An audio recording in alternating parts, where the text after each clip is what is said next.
Hello everyone, welcome back to part 2 of my How to Play Chess for Absolute Beginners video series. I hope you enjoyed part 1.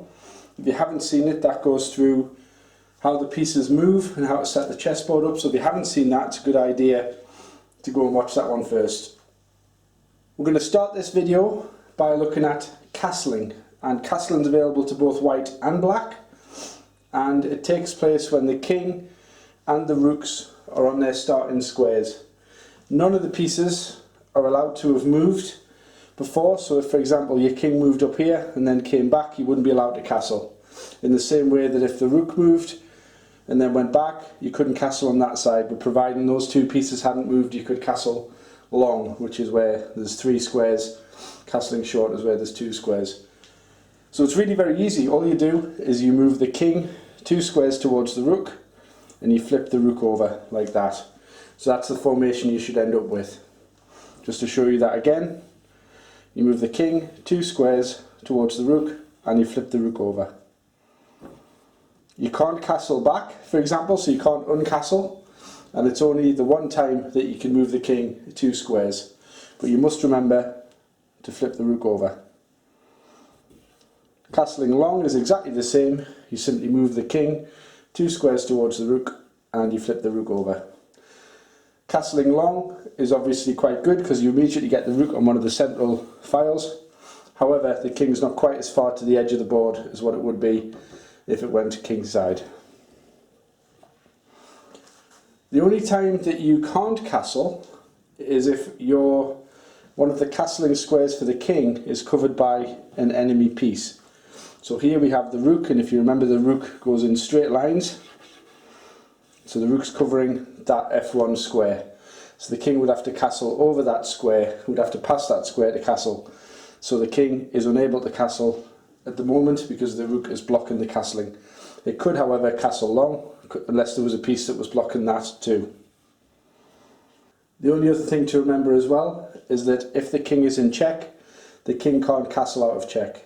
So for example, in this situation, if you had a white squared bishop there, for example, you could come back and block the check, and in theory, unless the king was in check again on the next move, the king could castle, providing there was no piece going over a castling square. Now we're going to take a look at capturing. You know that as the game progresses, pieces get captured and taken off the board, and usually by the end of the game there's not many pieces left at all. In this example, the white rook is attacking the black pawn. It's white to play, and the rook is going to capture the pawn. All you have to do is move the piece along and you take the place of the piece that you're capturing. There's a number of ways in terms of functionally how you do this. You see some players kind of do that and knock the piece out the way, but that can damage your chess pieces. So the way that the pros do it is very calmly. They just take the piece and replace it with your piece, or just gently slide along and remove. Okay, so it's dead easy. One rule about capturing, just for you absolute beginners: you can't capture a piece and then keep going, for example. The piece that's capturing must occupy the square of the piece that it's just taken. Like that. If we look at this other example, we have a white bishop that's attacking the black rook, and the bishop can capture the rook. We mentioned in the last video that each piece has a numerical value attached to it. So the queen is 9 points, the rook is 5 points, the bishop and the knight are 3 points, and pawns are 1 point each. So you have to think about that when you are faced with potentially capturing a piece. Generally, unless there is a checkmate that you have to deal with, or potentially another devastating attack, because sometimes the opponent can leave a pawn hanging, which is when it's not defended, you can take it and then you lose something else, or that they do a tactic on you. So you've always got to keep an eye on what's going on in case it's a trick. However, most of the time, if you see an undefended piece and you can take it, you should do so. But just look at what you're going to lose in return. And we're going to have another look at a couple of examples here for that. So if we take a look at this example, you see that the white queen is sitting here, and there are 2 rooks, 2 black rooks in the middle of the board. The queen is attacking the black rook, and the rook is defended by the other rook. So for example, in this situation, the white queen may think, well, I don't want the black player to have 2 rooks, so I'm just going to capture the rook. So that rook would be belonging to white. However, the black player would say, well, thank you very much, I'm going to have your queen. And now you see here that the white queen belongs to black and the black rook now belongs to white. They're taken off the board. The queen's worth 9 points, the rook is worth 5, so black is 4 points better off from that capture. So clearly that was a really bad thing for white to do, and black's now really winning the game. In this example, we see the white bishop attacking the black knight, and the black knight is defended by the black pawn behind it.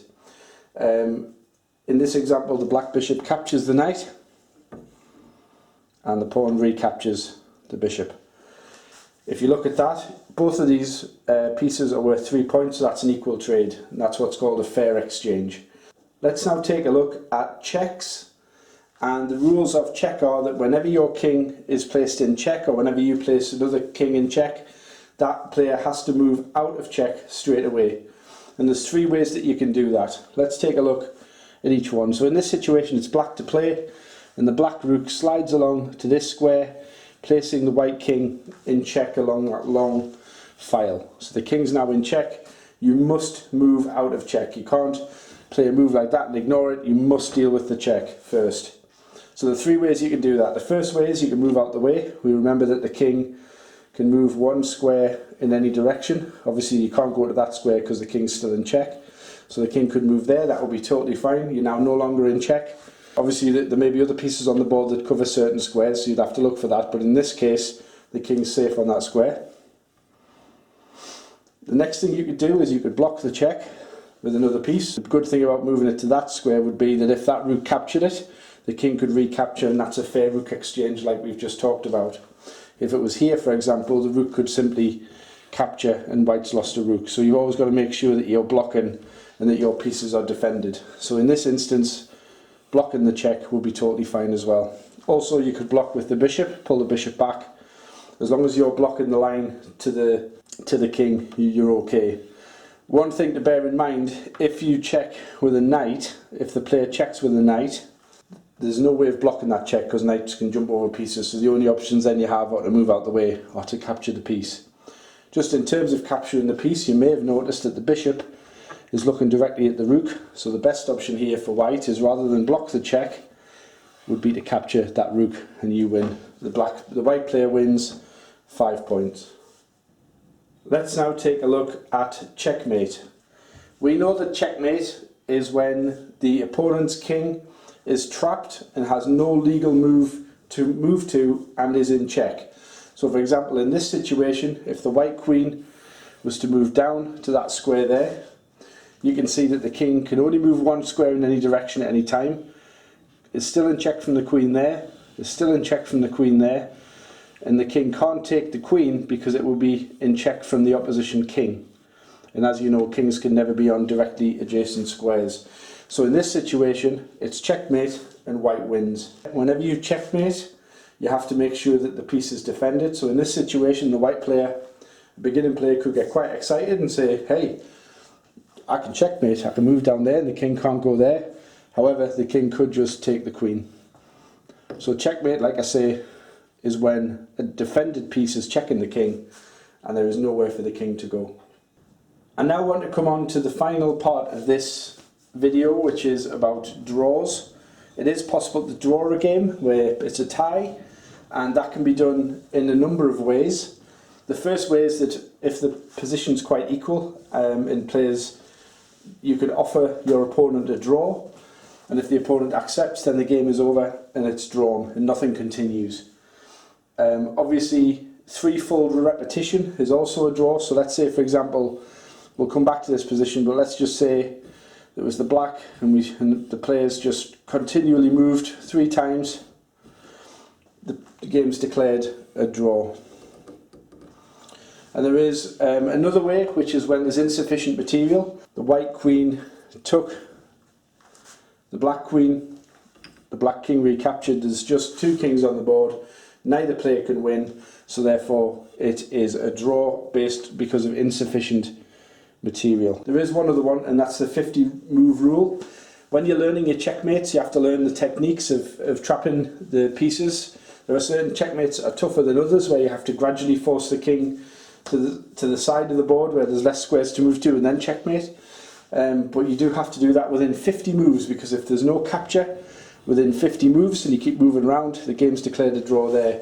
So especially for newer players, when you're learning the checkmates, you have to think carefully about learning those to make sure you can checkmate. There is one other way, and you'll have heard of stalemate. Well, let's just say in this situation, you can see that black is winning, they've got a queen, and the queen is coming down towards the king, and you're thinking, well, it's only a matter of time before black checkmates the white queen. The queen moves to there in preparation of the king coming in and getting the mating net around the white king. Unfortunately, the game's over and it's a draw, and black has blown it, and the reason why is because the white king is not in check. You can see that the queen covers that square, the queen covers that square, this square, that square, and the square in front of the king, and the black king covers that square. So whilst the king isn't in check, it has no move that it can make.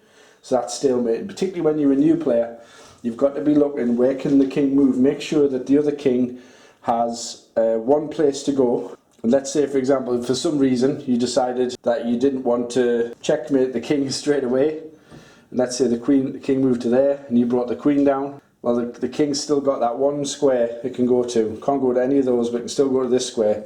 So as long as you took, let's say for example the king was there and you moved to there, all those squares are covered, that's stalemate. Okay, so you've got to be really careful that you're looking to make sure that the king has at least one square to go to, otherwise the game can be over. Right everyone, that concludes part 2 of my How to Play Chess for Absolute Beginners video. Basically now you've got all the rules, you understand everything. If you're not sure, go back and watch it, and you can start to learn. And the best way to learn is just through playing games. You will get beat, but if you practice and you learn things, there's so much to learn, there's always more to learn and better players to play. So you'll never not have a game, even if you get all the way to becoming a really strong player. So I wish you well, enjoy it. I'm sure I'll do some more videos. I've enjoyed doing these, and I'll see you guys on the next video, and I wish you well as you learn how to play.